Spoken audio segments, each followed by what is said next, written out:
সন্ধ্যাবেলায় চায়ের সাথে খাস্তা মুচমুচে নিমকি খেতে বেশ ভালোই লাগে। এটা একটা মুখরোচক খাবার, বাচ্চা থেকে বড় প্রত্যেকেই ভীষণ পছন্দ করে। বানানো খুবই simple. Baking powder, baking soda ছাড়া ঘরোয়া উপকরণ দিয়ে খাস্তা মুচমুচে নিমকি খুব সহজে বানিয়ে নিন। নমস্কার বন্ধুরা, কিচেন টেকনিকে আপনাদের সবাইকে স্বাগত। আমি মধুমিতা। আজ নিয়ে এসেছি একটা দারুণ স্বাদের রেসিপি। চলুন দেখে নেওয়া যাক। নিমকি বানানোর জন্য আমি একটা মেজারিং কাপের 1 কাপ পরিমাণে ময়দা নিয়েছি। নিমকি সবসময় ময়দা দিয়ে বানাবেন, তাতে খেতে বেশি ভালো লাগে। আটা দিয়ে করলে নরম হয়ে যায় আর একটু দেখতে অন্য রকমের হয়, আর ময়দার মতন ঠিক এতটা খাস্তা হয় না। ময়দা আপনারা অবশ্যই চেলে ব্যবহার করবেন।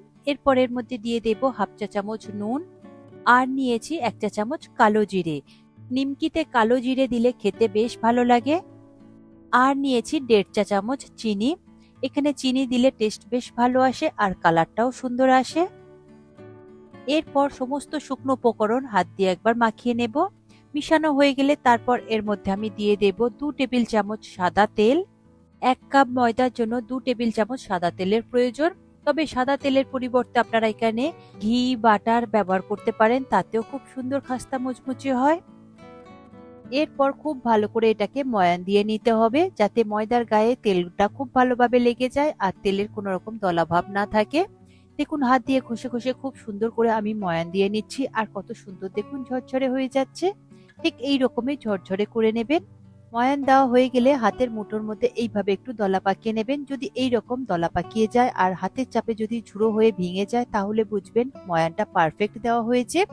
আর এখানে তেলের পরিমাণটা একটু বেশি দেওয়া হয়, তাতে খাস্তার মুচমুচে হয় বেশি। এখন আমার একদম পারফেক্ট ময়ান দেওয়া হয়েছে, খুব সুন্দরভাবে দলা পাকিয়ে গিয়েছে আর ঝুরঝুরেও হয়ে যাচ্ছে। এরপর প্রয়োজন মতন অল্প অল্প করে নর্মাল ওয়াটার দিয়ে এটাকে মেখে নেবেন। এটা একটা শক্ত ডো তৈরি করতে হবে, নর্মাল আটা ময়দার মতন করে সফট মাখা যাবে না। দেখুন, আমি প্রয়োজন মতন অল্প অল্প করে জল দিয়ে এটা একটা শক্ত ডো তৈরি করে নিচ্ছে। আপনারা নিজেদের প্রয়োজন মতো জলটা দেবেন। এখানে 1/2 কাপের অনেকটাই কম জল লাগবে, কারণ এটা একটা শক্ত ডো তৈরি হবে। নর্মাল রুটি পরোটা তৈরি করবার সময় 1 কাপ ময়দার জন্য 1/2 কাপ মতন জল প্রয়োজন হয়, তবে এখানে 1/2 কাপেরও একটু কম লাগবে। দেখুন, আমি খুব সুন্দর করে মেখে নিয়েছি, তবে এটা কোনো রকম ভাবে স্মুথ হবে না, এই রকম একটু ফাটা ফাটা থাকবে, কোনো অসুবিধে নেই। মাখা হয়ে গেলে এটাকে আমি একটা কাপড় দিয়ে ঢেকে দেব। আপনারা চাইলে একটু ভেজা কাপড় দিয়েও ঢেকে দিতে পারেন। এরপর উপর থেকে একটা কভার আটকে দেব। তারপর এটাকে আপনারা কম করে 30 মিনিট মতন এইভাবে রেস্টে রেখে দেবেন। এইভাবে রেস্টে রাখলে ডোটা খুব সুন্দরভাবে সেট হয়ে যায়। তারপর দেখুন, আমি 30 মিনিট পরে এটা ঢাকনা খুলে আপনাদের দেখাচ্ছি। দেখুন কত সুন্দরভাবে সফট হয়ে গিয়েছে একদমই। এরপরে আরো একবার খুব ভালো করে মেখে নেব, তবে খুব বেশি স্মুথ এটা কিন্তু হবে না, কারণ এটা একটা শক্ত ডো। একদম ময়দার মতন স্মুথ হবে না, একটু ফাটা ফাটাই থাকবে। এটা আমি আরো একবার ভালো করে মেখে নেব। তারপর একটু লম্বা শেপ করে নিয়েছি। তারপর এটা আমি প্রয়োজন মতন 4 টুকরো করে নিচ্ছি, আপনারা নিজেদের প্রয়োজন মতন করে নেবেন। দেখুন, আমি প্রয়োজন মতন 4 টুকরো করে নিয়েছি। তারপর বাকি টুকরোগুলোকে এরকম একটু গোল করে নেব, তবে খুব বেশি গোল করবার প্রয়োজন নেই, এটা কারণ বেলা হবে। এবার বাকি টুকরোগুলোকে আমি রেখে দেব। একটা লেচি আমি বেলে নেব, বাকিগুলো আমি ওই কাপড় দিয়ে ঢেকে রেখে দেব, কিংবা কোনো রকম কভার দিয়ে ঢেকে রেখে দেব। খালি রাখবেন না, তাহলে শক্ত হয়ে যাবে। এরপর হাতে চাপের সাহায্যে দেখুন একটু ফ্ল্যাট করে নিচ্ছি, তারপর বেলন বাড়ির সাহায্যে এটাকে বেলে নেব। ঠিক আপনারা যেরকম রুটি বেলেন ওই রকমই পাতলা করে বেলে নেবেন, কোনো রকম ভাবে মোটা করবেন না খুব বেশি। দেখুন, রুটিটা বেলা হয়ে গিয়েছে, কতটা পাতলা করেছি সেটা আমি আপনাদের দেখিয়ে দেব। দেখুন, ঠিক যেমন রুটি আমরা বেলি ঠিক সেই রকমই রুটির মতন পাতলা করেছি। পাতলা করলে খুব সুন্দর খাস্তা মুচমুচে হয় আর ফোলে খুব ভালো। এরপর এটা আমি নিমকি শেপে তৈরি করে নেব। আমি একটা পিৎজা কাটার দিয়ে কাটছি, আপনারা চাইলে এটা ছুরি দিয়েও কেটে নিতে পারেন। দেখুন, প্রথমে আমি সরু সরু এরকম লম্বা করে কেটে নেব। আমি এই নিমকিটা ডায়মন্ড শেপে তৈরি করছি, আপনারা চাইলে স্কোয়ারও করতে পারেন, কিংবা লম্বা লম্বাও করতে পারেন, যেটা আপনাদের পছন্দ। আর বেলবার সময় কোনো রকম তেল বা ময়দা ব্যবহার করবেন না। ময়দা ব্যবহার করলে ভাজবার সময় ওই ময়দাগুলো তেলে পড়ে পুড়ে যেতে পারে, তখন তেলটা কালো হয়ে যাবে আর নিমকিগুলো তখন কালো দেখতে লাগবে, তখন ভালো একদমই লাগবে না। তাই তেল দেওয়ার কোনো রকম প্রয়োজন নেই, কারণ এর মধ্যে ময়ান দেওয়ার সময় অনেকটা পরিমাণে তেল দেওয়া রয়েছে, কোনো রকম ভাবে বোর্ডের গায়ে আটকে যাবে না। দেখুন, আপনারা চাইলে একটু বড় শেপ করেও তৈরি করতে পারেন, আমি ছোট ছোট শেপ করে নিমকিটা তৈরি করেছি। নিমকি শেপ আমার কাটা হয়ে গিয়েছে, দেখুন কত সুন্দর হয়েছে, খুব সহজেই কিন্তু বোর্ড থেকে উঠে আসছে। আপনারা চাইলে এক জায়গায় তুলে নিয়ে নিতে পারেন, একটার সাথে আরেকটা কিন্তু আটকে যাবে না। আমি একটা একটা করে তুলে নিয়ে তেলের মধ্যে দেব, তার আগে আমি তেলটাকে গরম করে নেব। তেলটাকে হাই ফ্লেমে খুব ভালো করে গরম করে নিতে হবে। গরম করবার পর এই নিমকিগুলোকে দিয়ে দিতে হবে। তেলে দেওয়ার সাথে সাথে নিমকিগুলো যদি ভেসে ওঠে তাহলে বুঝবেন তেলটা পারফেক্ট গরম হয়েছে।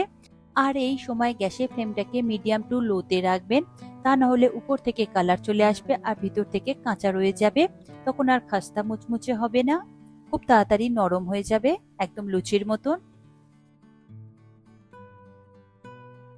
তেলে দেওয়ার পরে হালকাভাবে একটু নাড়াচাড়া করে দেবেন, তাহলে নিমকিগুলো খুব সুন্দরভাবে ফুলবে আর খাস্তা মুচমুচে হবে, আর একটার সাথে আরেকটা কিন্তু আটকে যাবে না।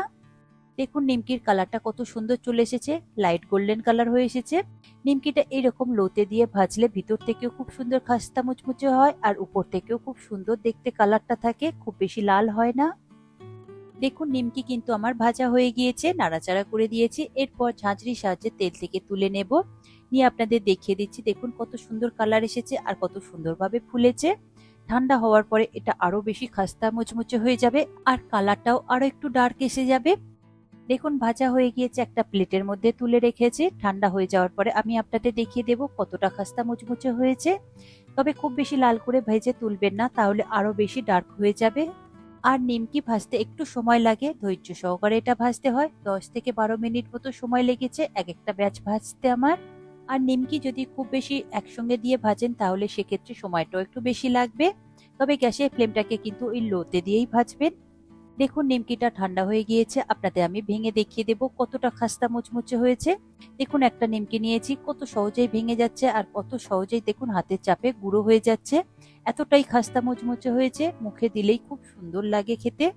দেখুন রেডি হয়ে গেল নিমকি, কোনো রকম বেকিং পাউডার বা বেকিং সোডা ছাড়াই খুব সুন্দর খাস্তা মুচমুচে হয়েছে। এইভাবে আপনারা প্রতিটা স্টেপ ফলো করে তৈরি করে নেবেন আর এয়ার টাইট কন্টেনারের মধ্যে রেখে দিয়ে আপনারা এটা বহুদিন পর্যন্ত স্টোর করে রাখতে পারেন। এই রেসিপিটি আপনাদের কেমন লাগলো কমেন্টে অবশ্যই জানাবেন। আর যদি ভালো লেগে থাকে তাহলে লাইক শেয়ার করবার অনুরোধ রইল। সাথে এই রকম সব নিত্য নতুন রেসিপি পাওয়ার জন্য কিচেন টেকনিককে সাবস্ক্রাইব করে রাখবেন। আজ তাহলে এই পর্যন্ত, আবারও দেখা হবে অন্য কোনো রেসিপির সাথে। সবাই ভালো থাকবেন, সুস্থ থাকবেন আর ভিডিওটি পুরো দেখার জন্য অসংখ্য ধন্যবাদ।